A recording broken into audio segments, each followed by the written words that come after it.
The family of Casey Crafton says they want answers and accountability from the Army, American Airlines, and the Federal Aviation Administration. They are the first family to file suit, with others expected to join. The crash of American Eagle 5342 was predictable, it was preventable, and caused the needless loss of 67 lives on that fateful evening. It was the deadliest U.S. plane crash since 9/11.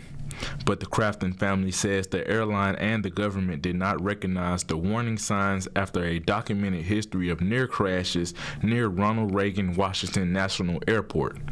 The family, like many others, believes the death of their loved ones could have been avoided.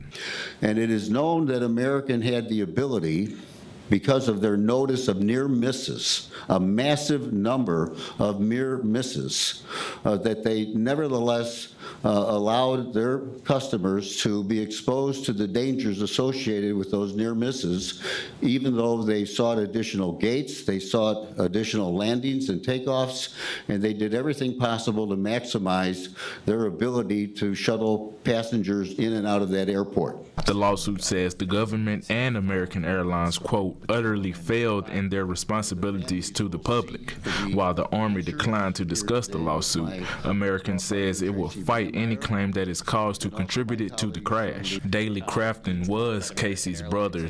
He spoke on behalf of his sister-in-law, Rachel, and talked about how something Casey loved dearly took him away from his family.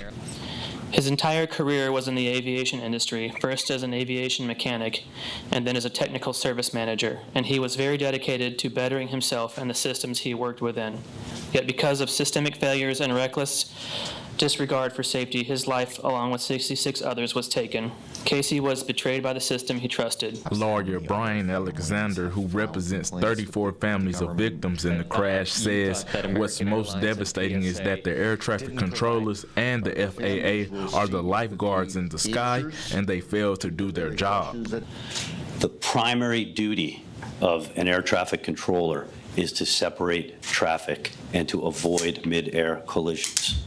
In this particular case, they completely failed to meet that responsibility. The controllers here failed to issue a safety alert to the aircraft, advising them to immediately change course to avoid the mid-air collision. The National Transportation Safety Board has listed many issues that may have contributed to the crash, although its final report won't be ready until next year. Again, we are expecting more families to join the lawsuit. We could see one big case prolonged over the next 2 to 3 years before a judgment is made. In Hartford, Jalen Anderson, Fox 61.